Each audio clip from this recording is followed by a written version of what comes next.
ప్రభు చాలా స్పష్టంగా చెప్పాడు, మీరు మొదట దేవుని రాజ్యాన్ని నీతిని వెతకండి. చెప్పలేదా? ఏమి తిందుమో, ఏమి తాగుదుమో, ఏమి ధరింతుమో మీరు చింతపడద్దు, నేనిస్తా మీకు. ఈరోజు మీరు గుండె మీద చేసుకొని చెప్పండి, ఇక్కడ కూర్చున్న వాళ్ళు కనీసం క్రైస్తవ లోకం అంతా మన ముందు లేదు.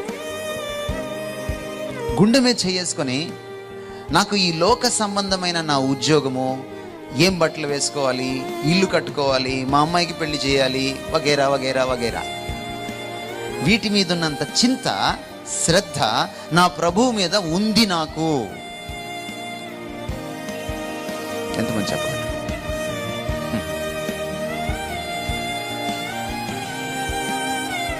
ఈరోజు క్రైస్తవం ఎలా తయారైందంటే, బోధకులు కూడా అలాగే తయారయ్యారు.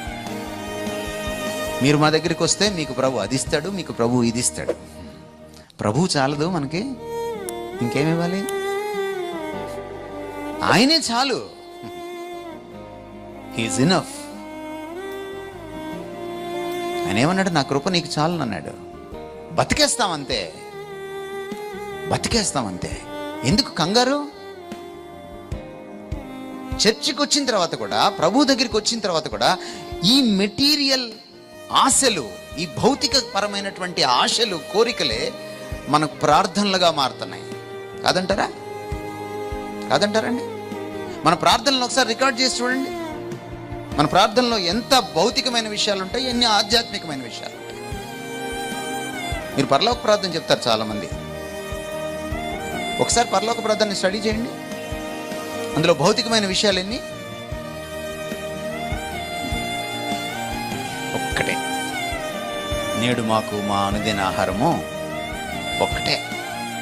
మిగిలిందంతా నీ నామం పరిశుద్ధపరచబడును గాక, నీ రాజ్యము వచ్చును గాక, నీ చిత్తము నెరవేరును గాక. ఫోకస్ అంతా ఆయన మీద. ప్రార్థనలో మన ఫోకస్, నా బిడ్డకు పెళ్ళవును గాక, మా ఆయనకు ఉద్యోగం వచ్చును గాక, ఏమండి నేను అమెరికా వెళ్తును గాక. Is it not materialism? ఇది క్రైస్తవం ఎలా అవుతుందండి? అవ్వదు.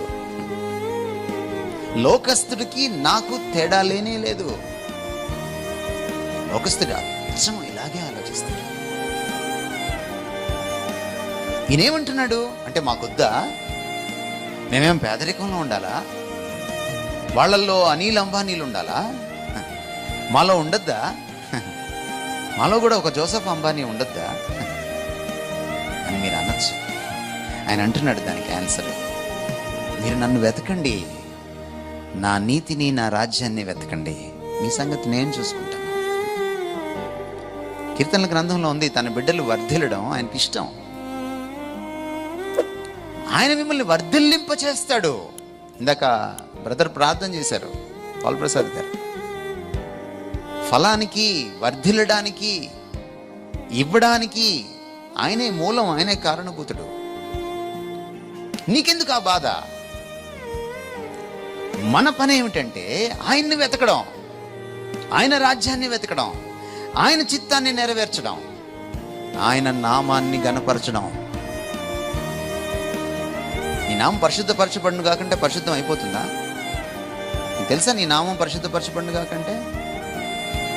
నామం అంటే ఆయన వ్యక్తిత్వం. ఆయనకి సర్వలోకంలో ఘనత, మహిమ, ప్రభావము ఆయనకి చెల్లాలి అని, ఆయన్ను ప్రత్యేకంగా చూడాలని. పరిశుద్ధత అంటే ప్రత్యేకత. అందరికీ మించి, అన్నింటికీ మించి ఆయన్ను ప్రత్యేకంగా పూజించాలని ఆశ. అది మొదటి లైను లోనే ఉంది. మన ప్రార్థనలు కూడా మెటీరియలిస్టిక్గా అయిపోతాయి.